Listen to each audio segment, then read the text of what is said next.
बिस्मिल्लाहिर्रहमानिर्रहीम। अस्सलाम वालेकुम जनाब। स्टोरीज़ मैंने दो शेयर करनी हैं।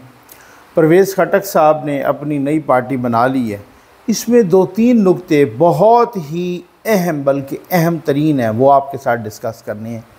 और साथ ही कोर कमांडर कॉन्फ्रेंस हुई है, बहुत ही अहम कोर कमांडर कॉन्फ्रेंस, और उसमें कुछ अहम फ़ैसले हुए हैं। इमरान ख़ान की, तहरीक इंसाफ की, कौम यूथ की आखिरी उम्मीदें भी दम तोड़ गई हैं। इस पे बहुत ही तफसील के साथ बात करनी है, लेकिन हम अल्हम्दुलिल्लाह बहुत ही अच्छा रिस्पांस आ रहा है। ये जो हम वाटर के प्रोजेक्ट्स लगा रहे हैं, आप देख रहे हैं, मैं आपके साथ मुसलसल शेयर भी कर रहा हूँ, और अपने मरहूमीन के जिसने भी नाम दिए उनकी तख्तियाँ भी हम वहाँ पर लगा रहे हैं। और ये बहुत ही अच्छा और बहुत ही नेकी का काम है कि आप एक प्यासी इंसानियत को पानी पिलाएं। वो इंसान जिनको साफ़ पानी नहीं मिलता, वो जोड़ों का पानी पी रहे हैं।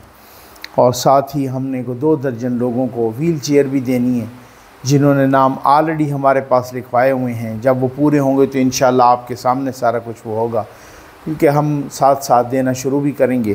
तो आ जाएँ भाई। परवेज़ खटक साहब ने नई पार्टी बना ली है। पार्टी का नाम उन्होंने तहरीक इंसाफ पार्लियामेंटेरियंस रखा है, यानी पाकिस्तान तहरीक इंसाफ पार्लियामेंटेरियंस। उसको भी पीटीआई कहा जाएगा। आगे पार्लियामेंटेरियंस आम तौर पे वो पूरा नहीं लिखते, बल्कि वो पीटीआई पी लिखेंगे।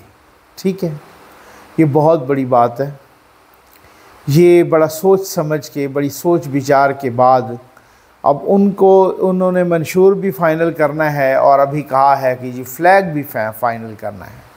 वो फ़्लैग भी अगर मिलता जुलता हुआ, इन चीज़ों से बड़ा फ़र्क पड़ता है आम आदमी को, तो आम तौर पे समझ नहीं आती होती, इसी वजह से। अच्छा, उनको जो निशान मिलता है, अब वो भी एक काबिल तवज्जो बात होगी कि उनको निशान कौन सा मिलता है। ठीक है ना, क्या वो भी निशान भी बल्ले के साथ मिलता जुलता तो नहीं होता। खैर, तहरीक इंसाफ पर मैंने लिखा कि कब्ज़ा हो चुका है। जी बिल्कुल, परवेज़ खटक साहब का प्लान है, और परवेज़ खटक साहब बहुत ही ज़ीरक सियासतदान हैं। उनसे आप एतराज़, उनसे आप इख्तलाफ, उन पर तनकीद कर सकते हैं। माजी में उन पर मीम्स भी बनती रहीं, बहुत सारा कुछ, लेकिन उनकी जो फ़हम फ़रासत है सियासत में, ये मैं आज नहीं कह रहा, मैं शुरू से कह रहा हूँ। वो मज़ाकरात हों, अपोजिशन के साथ मज़ाकरात हों, यहाँ पे मौलाना फजल रहमान साहब का धरना था, उसमें मज़ाकरात हों, उससे पहले मज़ाकरात हों। परवेज़ खटक साहब एक सुलहजू इंसान है, एक सुलहजू किस्म के सियासतदान हैं। उनके किसी भी पार्टी के, दूसरी पार्टी के लोगों से बिगड़ी हुई नहीं है। जो तमाम हलकों से, यानी खैबर पख्तूनख्वा के अलावा भी जो इलेक्टेबल्स हैं, उनके साथ भी उनकी बहुत बनती है। और खैबर पख्तूनख्वा में वो जो वज़ीर आला जब थे, तो तब भी जितने भी इलेक्टेबल्स थे वो उनको फ़ंड्स देते थे, भले वो कोई और पार्टियों के भी हों। तो आप उनकी प्लानिंग और पॉलिसी देखें, जो कि एक फ्यूचरिस्टिक प्लानिंग है परवेज़ खटक साहब की, वही चीज़ें उनको फ़ायदा दे रही हैं। पेशावर के एक शादी हाल में ये तकरीब हुई है, और कोई कहा जा रहा है कि 57 के लगभग एक्स MPAs, MNAs, इलेक्टेबल्स, कुछ लोग उनकी पार्टी में शामिल हुए हैं। अभी फर्दर भी कोई 2-3 तो जिनके नाम हमने सुने वो मुकर भी गए कि जी हम तो नहीं शामिल हुए। अब वो पता नहीं उनके नाम किसने बताए, या बाकी ये है कि क्या वो अपना कोई सौदा कर रहे हैं, कोई बारगेनिंग कर रहे हैं, कोई बारगेनिंग टूल के तौर पे इस्तेमाल कर रहे हैं कि जी हम, होता है ना, बहुत सारी बातें होती हैं कि, या फिर, लेकिन उनकी पार्टी बन गई है जनाब। अब 2-3 बातें बड़ी अहम हैं। परवेज़ खटक साहब ने आज बहुत बड़ा एक इंकशाफ किया है, और वो इंकशाफ उन्होंने ये किया है, परवेज़ खटक साहब ने कहा है कि हमें, यानी तहरीक इंसाफ को, हम जाते थे इस्टेब्लिशमेंट के साथ मज़ाकरात करने के लिए, हम जाते थे दूसरी पार्टियों के साथ मज़ाकरात करने के लिए। 4 दफ़ा, 3-4 दफ़ा का उन्होंने लफ्ज़ इस्तेमाल किया है। परवेज़ खटक साहब ने कहा है कि हमें 3-4 दफ़ा इलेक्शन दिया गया, इलेक्शन की तारीख़ दी गई। ये उस वक़्त कि जब अदम एतमाद की तहरीक आ चुकी थी, इमरान खान साहब बार बार इलेक्शन कर रहे थे। तो कहते हैं जी 3-4 दफ़ा हमें इलेक्शन की तारीख़ दी गई कि इस तारीख़ पे आप इलेक्शन करवा लें। ठीक, जब हमने आके बताया तो फिर इमरान खान ने वो उस तारीख़ को ठुकरा दिया और वो कहते हैं कि ये एक राज है कि उन्होंने इलेक्शन की तारीख़ क्यों नहीं मानी। जब ये राज खुलेगा, परवेज़ खटक साहब कह रहे हैं, ख़ुद उनकी वीडियो मौजूद है, आपने भी देखी होगी, वो कह रहे हैं कि जब ये राज खुलेगा तो बहुत सौ की आंखें खुल जाएंगी। अच्छा, अब ज़राए से बहुत सारे लोग शेयर कर रहे हैं और वो कह रहे हैं कि परवेज़ खटक साहब ने कहा है, बाकी लोगों ने भी, कि जब इमरान खान साहब को हम आते और बताते कि सर ये तारीख़ दी है उन्होंने, और ये ऐसा 4 दफ़ा हो चुका है, तो वो अंदर जाते और पिंकी पीरनी को बताते और पिंकी पीरनी वो चिल्ला मिला जादू टोना वो करती और फिर उसके बाद कहती कि नहीं, ये इलेक्शन की तारीख़ तुम्हारे लिए ठीक नहीं है। एक तरफ तहरीक इंसाफ छलांगे लगा रही है, इमरान खान कहता है मेरी सारी पावर जो है वो अवाम है, ठीक है। दूसरी तरफ वो पिंकी पीरनी जादूगरनी के पास जाता और वहाँ से वो पूछता और वो कहते कि ये इलेक्शन के लिए तारीख़ ठीक नहीं है, आके वो इनकार कर देता। अच्छा, कामरान शाहिद साहब कह रहे हैं कि ये मेरे पर्सनल नॉलेज में है कि एक मुझे बहुत ही अहम बंदे, यानी इस्टेब्लिशमेंट के बंदे ने, कंट्रोल टावर के बंदे ने मुझे बताया कि जी मैं इमरान खान के पास गया और ज़ाहिर है मुझे लग रहा है उनकी बातों से और उनके अंदाज़ गुफ्तगू से कि वो बाजवा साहब थे। तो कह रहे हैं कि जनाब वो इमरान खान के पास मैं गया और मैंने कहा कि सर ये जिस तरीके से आप चीज़ों को चला रहे हैं ना, सरकारी चीज़ों को भी, ये जादू टोने से और ये चिल्ले से और ये इस तरीके से जो चला रहे हैं ना, ये ठीक नहीं है। तो उन्होंने आगे से मुझे जवाब दिया कि जनाब आप मेरे जो है ना, मेरी बीवी मेरी रेड लाइन है और आप इस रेड लाइन को क्रॉस न कीजिएगा। आप अंदाज़ा कीजिए कि वो चीज़ें जिस तरीके से चल रही थी। मुझे ये बताएं कि अभी तक तरदीद नहीं आई परवेज़ खटक के इस बयान की कि हमें 4 दफ़ा इलेक्शन दिया गया। अच्छा, इससे पहले नून लीग के लोग भी कह चुके हैं, ख्वाजा आसिफ साहब कह चुके हैं, गालिबन एहसन इकबाल साहब भी कह चुके हैं, उनकी गवाही असद उमर साहब भी दे चुके हैं कि जी हाँ, इलेक्शन पर हम राज़ी हो गए थे, हम मुतफ़िक हो गए थे, लेकिन फिर इमरान खान साहब ने खच मार दी। तो वो इमरान खान कि जो चाहता है, शुरू ही से वो यही लोगों को बताता रहा, अपने यूथियों को, कि जी इलेक्शन जो है ना, ये तो होना चाहिए और फौरी तौर पे होना चाहिए। वो इमरान खान क्यों इलेक्शन से मुकर जाता था? पिंकी पीरनी के चिल्ले या जादू से वो इलेक्शन क्यों टल जाता था? वो क्या? तो इसका मतलब ये है कि असल मतमे नज़र इलेक्शन नहीं बल्कि पाकिस्तान में इंतशार फैलाना था, इंतशार। आज परवेज़ खटक साहब ने कहा है कि हमें तो ये कहा गया कि आज़ादी हमने अमेरिका से लेनी है, लेकिन जब ये 9 मई का वाक़या हुआ, बहुत सारी चीज़ें हमसे खुफिया रखी गईं और हमें आज़ादी, हमें ये कहा गया और फिर बाद में हमें पता चला कि ये वो वाली बात नहीं है, यानी आज़ादी अमेरिका वाली बात नहीं है, वो तो सारा बकवास ही था। इसका मतलब ये है कि ये तो मुल्क की आर्मी को, फ़ौज को अटैक करना था। तो ये तो बड़ा प्री प्लान्ड एक सिलसिला है। तो अब भी मैं समझता हूँ कि ये उनका एक सब्र है, एक उनका एक पेशेंस है, उनकी एक बर्दाश्त है, उसकी कोई हद होती है। तो बड़ा एक वो फ़हम फ़रासत से काम ले रहे हैं। अदरवाइज़ जो काम किया है, अब मैं कुर्बान जाऊँ उन यूथियों पे कि जो आज भी उम्मीद लगा के बैठे हैं कि अगले इलेक्शन में खान साहब आएंगे। भाई खान साहब का अब वही बात है, टीमू ठप्पा गया है, ठीक हो गया ना। अब एक तरीके से उनका चैप्टर क्लोज़ हो गया है। ज़रा आप हौसला रखें, अभी आगे देखें तो सही, बंदियाल को जाने दें, 1-2 महीना रह गया है, तो उसमें क्या वो सूरत हाल बनती है।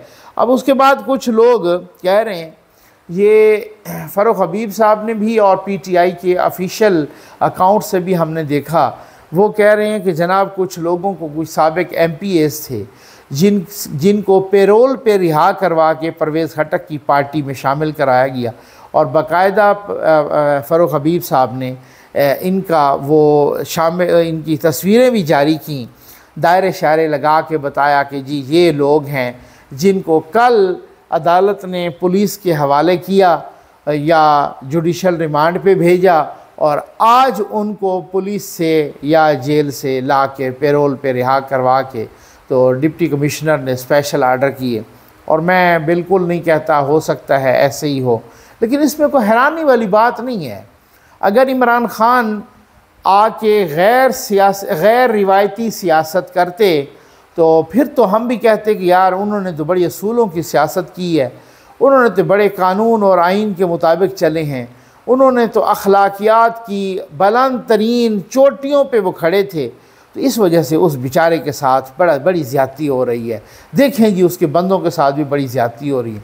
उन्होंने लोगों पे मनशियात के पर्चे करवा के चींटियाँ और मकोड़े छोड़े उनके मीठा फेंक देते थे और ख़ुद तमाशा देखते थे। मरीम नवाज़ को जिस तरीके से गिरफ़्तार किया, मैंने कहा कि जिस तरीके से इरफान सदीकी जैसा बंदा, सेनेटर, उस्ताद, प्रोफेसर, उनको और कुछ भी नहीं मिला तो किराएनामे पे पकड़ लिया, और किराएनामा भी उनके बेटे के नाम पे मकान था, तो उस किराएनामे पे कि आपने पुलिस को 7 दिन हो गए आपने मकान किराए पे दिया और पुलिस को इन्फॉर्म नहीं किया। अब आप अंदाज़ा कीजिए जिस तरीके से इमरान खान ने किया, जिस तरीके से नवाज़ शरीफ के नून लीग के बंदों से ऐन उस वक्त पर टिकट वापस करवाए गए, यानी ये वो वक्त था कि जब दूसरे उनको अलाट ही, यानी उनके पास अपने कैंडिडेट तब्दील करने का भी टाइम नहीं था। एक इलेक्शन कमीशन टाइम फ्रेम देता होता है ना, तो एक ऐसे वक्त में उनसे टिकट वापस करवाए गए नून लीग के कि उनके पास, नून लीग के पास ये वक्त ही नहीं बचा कि वो तो आज़ाद हो गए हैं, हम अपने लोग दूसरे खड़े कर लें।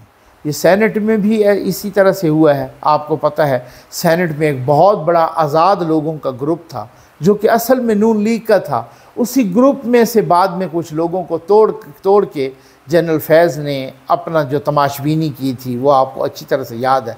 इससे कौमी असम्बली की जब इलेक्शंस हो रहे थे, ऐन वक्त पर जनूबी पंजाब के बहुत सारे लोगों के से उनसे टिकट वापस करवाए गए और कि जी हम तो नहीं लड़ते, और उनके पास वक्त ही नहीं था नून लीग के पास कि वो उस वक्त टिकट किसी दूसरे बंदों को देते, क्योंकि टाइम गुजर चुका था। अब वो जो प्रोसेस होता है इलेक्शन कमीशन का वो गुजर चुका था। इन्होंने बिल्कुल एट 11th आवर वो टिकट वापस करवा दिए। तो अगर आपने कोई असूलों की सियासत की होती तो आज आपके साथ कोई हमदर्दी होती, को आज आपके साथ जिस तरह से जो जैसा करोगे वैसा भरोगे।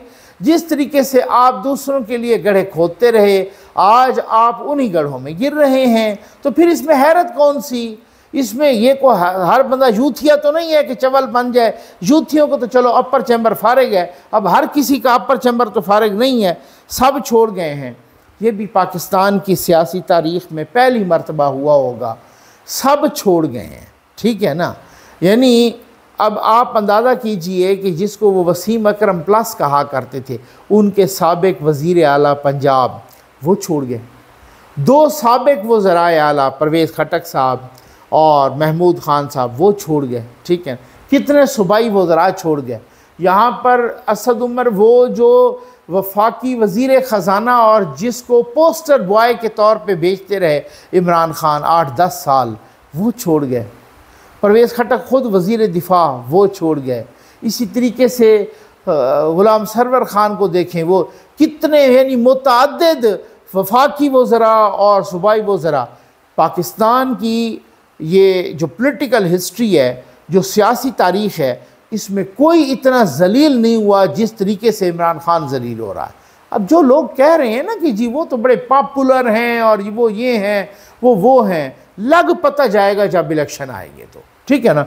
मैंने आपसे कहा ना इलेक्शन की साइंस ही कोई डिफरेंट है ना, कोई इलेक्टेबल्स हैं, बंदे ही कोई नहीं मिलेंगे। हमाद अजहर गटर में छुप के तो वो ट्वीट कर रहा है, उनसे कहें ज़रा सामने तो आए ना। सारे के सारे वो कभी मुराद सईद किसी गटर में छुप के ट्वीट कर रहा होता है, कभी हमाद अजहर किसी गटर में छुप के, बाकी लोग अंदर हैं। तो भाई मजाक है इनका, तो इनको कैंडिडेट किया, इनको कुछ कैंडिडेट मिलेंगे कि नहीं आप देख लेना कि फिर इसके कितने अपना सूबाई असम्बली से कितने जीतते हैं और कौमी असम्बली से कितने जीतते होते हैं। ग्राउंड रियलिटीज़ हैं सामने ही, सब कुछ एक नविश्ता दीवार है, लिखा हुआ है, वो महसूस हो रहा है, सबको पता चल रहा है। इसमें ऐसी कौन सी बात है, सबको मालूम हो रहा है। कोर कमांडर कॉन्फ्रेंस आज बहुत ही अहम कोर कमांडर कॉन्फ्रेंस हुई है, उसमें कुछ बड़े अहम फैसले हुए हैं, अहम बातें हुई हैं जो बाद में प्रेस रिलीज़ भी। एक तो अफ़गानिस्तान के हवाले से कि अफ़गानिस्तान की सरज़मीन पाकिस्तान के ख़िलाफ़ इस्तेमाल हो रही है और तालिबान को जो TTP है उनके पास जदीद असलहा है। इससे पाकिस्तान को बड़ी तशवीश है और वो अफ़गान तालिबान अपना फ़र्ज़ अदा नहीं कर रहे, इस पर रिज़र्वेशंस का इजहार किया गया है। पाक फ़ौज की ऑपरेशनल तैयारियों पर मुकम्मल इत्मीनान का इजहार किया गया। लेकिन एक बहुत बड़ी बात जो की गई है कि पाक फ़ौज हुकूमत के मईशत के को मजबूत करने के लिए हुकूमत का भरपूर साथ देगी, हर प्लान का साथ, मतलब वो चाहे ज़राई शोबा हो, वो चाहे जो भी कोई और शोबे हों, जिस तरीके से भी। और ज़ाहिर है कि अभी सऊदी अरब ने, UAE ने, चाइना ने जो दिया, वज़ीर आज़म ने भी कहा है कि आर्मी चीफ़ का कमाल है इसमें। नो डाउट बाजवा साहब ने भी पिछले इमरान ख़ान को वो बहुत कुछ ला के दिया, लेकिन आगे फिर उन्होंने तकसीम करना शुरू कर दिए, 3-3 अरब बिला सूद, और फिर वो माफ़ हो गए, पता ही को नहीं चला। यानी आपने नाक रगड़ के IMF से 3 अरब लिए और ख़ान साहब ने 3 अरब वैसे बांट दिए। यानी आप अंदाज़ा तो कीजिए पतन उनमें कौन कौन से पर्दा नशीनों के नाम हैं जो इस हुकूमत के होने के बावजूद भी वो सामने नहीं आ रहे। उम्मीद है आपको वीडियो पसंद आई होगी। आपका बहुत बहुत शुक्रिया।